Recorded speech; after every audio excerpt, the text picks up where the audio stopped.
Këtë të mërkur u mblodh kryesia e Partisë Demokratike. Në fjalën e tij, kreu i PD Sali Berisha u shpreh se me kuvendin e 30 majit finalizohet procesi i zgjedhjeve në Partinë Demokratike dhe sankcionohen bazat për një transformim. Më tej, kryedemokrati tha se misioni i Partisë Demokratike është rikthimi në pushtet.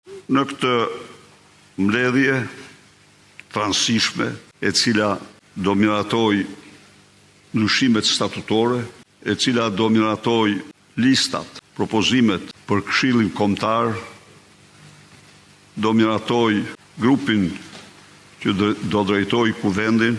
Pra, është një mbledhje me vendime shumë transishme.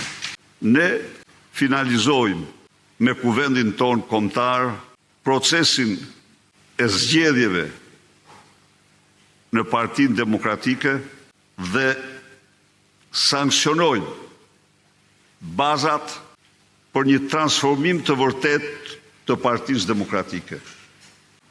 Partia Demokratike do të arrijë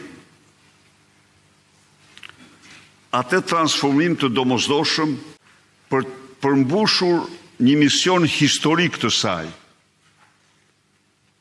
Dhe misioni historik i Partisë Demokratike është rikthimi i votës lirë të qytetarëve shqiptar dhe rikthimi i Partisë Demokratike në pushtet.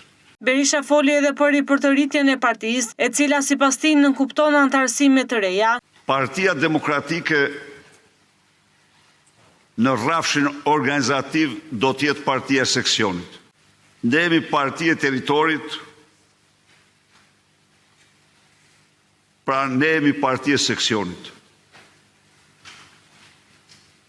Dhe përparësi absolute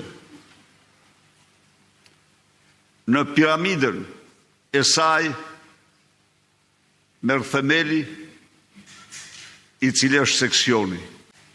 Ripërtritja nënkupton antarësime të reja.